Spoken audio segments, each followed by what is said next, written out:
안녕하세요.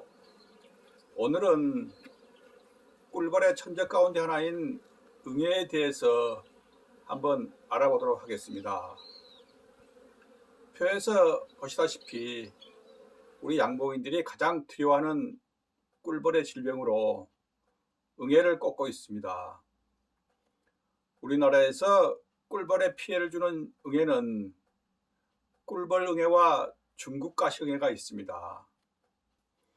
꿀벌 응애는 바루아 응애라고도 하는데 우리가 진드기라고 말하는 것이 바로 이 꿀벌 응애를 지칭하는 것입니다. 중국 가싱에는 1993년에 중국에서 꿀벌을 수입하면서 따라 들어왔다고 해서 중국 가싱애로 불리고 있습니다. 응애에 대한 안내를 드리기 전에 한 가지 부탁을 하고 싶은 것은 꿀벌의 응애를 두고 진드기라고 말을 많이 하는데 그러지 말자는 것입니다. 응애도 진드기의 일종이기 때문에 크게 잘못 표현된 말은 아니지만은 진드기와 응애는 엄연히 다릅니다.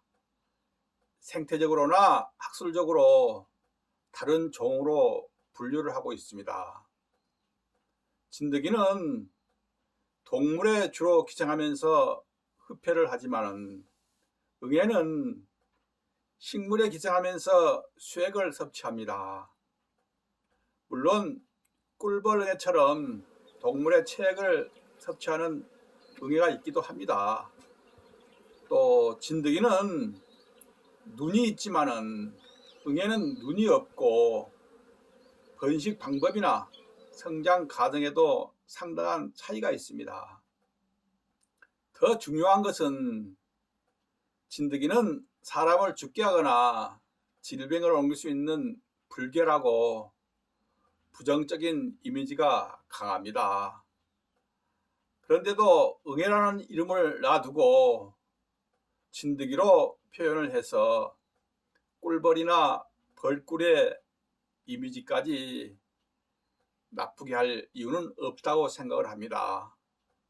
이제부터는 꿀벌 농사에서 진드기라는 말은 사용하지 않았으면 좋겠습니다. 응애는 꿀벌에 직접적인 피해를 주기도 하지만 각종 바이러스와 질병을 옮겨서 봉군을 약화시키는 숙주가 되기도 합니다. 또 암수가 있지만은 무성생식도 합니다. 한 마리만 있어도 알을 낳고 번식이 된다는 것입니다. 여왕이 없을 때 일벌이 숫벌을 낳는 것도 일종의 무성생식입니다. 또 알에서 성충응애로 되는 기간도 7일 정도밖에 걸리지 않습니다. 그렇기 때문에 순식간에 기하급수적으로 불어나는 게 응애입니다. 표에서 보는 것처럼 한 마리의 응애가 있다고 가정을 하면은 36일이 지나면은 125마리가 되고 48일이 지나면은 625마리로 불어날 수 있다는 것입니다. 우리가 응애를 경계해야 할 가장 큰 이유이기도 합니다. 또 꿀벌응애는 활동성은 없지만은 벌의 몸에 잘 달라붙게 되어 있습니다. 그래서 꿀벌 몸에도 많이 붙어 있죠. 이제 응애가 달라붙은 성충벌은 오래 살지 못하고 밖으로 멀리 나가서 죽게 됩니다. 만약 번성했던 봉군이 썰렁해졌다면 응애의 피해가 아닌가 의심을 해봐야 합니다.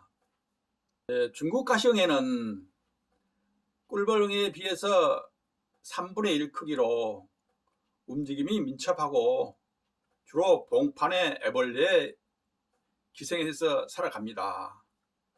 심할 경우에는 봉판에 작은 구멍이 송송 뚫려 있고 부적병처럼 보이기도 합니다. 농약 피해처럼 죽은 벌을 소문 앞에 많이 물어내기도 하죠. 이제 번식력은 강하지만은 생육 기간이 비교적 짧고 봉판이 없는 겨울에는 남부지방을 제외하고는 살아남지 못하는 것으로 알려지고 있습니다. 이제 그렇다면 이런 응애는 날지도 못하는데 어떻게 전파가 되는 것일까요? 도봉둥으로 전파가 되기도 하지만은 가장 큰 원인은 숫벌입니다. 숫벌은 자기 집이 정해져 있지 않다고 하지요. 이 벌통 저 벌통으로 들락거리고 심지어는 이웃에 있는 봉장도 기웃거리는 것으로 알려져 있습니다. 이때 응애를 묻혀서 전파가 되는 것이죠. 그래서 아무리 방제를 철저하게 해도 응애는 박멸하기가 어렵다는 것입니다. 응애를 방제할 때는 인근에 있는 봉장도 동시에 방제를 해야 효과를 높일 수 있다는 것이죠. 매년 7월을 응애 방제의 달로 정해서 전국적으로 일시에 방제를 하면 어떨까 하는 생각이 듭니다. 또 하나는 응애 방제 방법입니다. 이제는 꿀벌의 응애가 식물에 기생하는 응애와 다르지 않다는 것을 알았기 때문에 방법도 거기에서 찾을 수 있겠죠. 우리가 원예에서 계란의 노른자와 식용유를 이용해서 만든 난황류로 응애를 방지하듯이 꿀벌에도 시도를 한번 해볼 수가 있겠죠.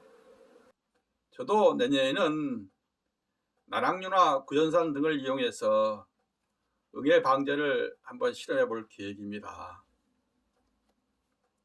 올해는 유별나게 응애가 많았죠. 이제 응애 방제 잘 하시어 피해 없이 월동을 잘 하시기 바랍니다. 예, 감사합니다.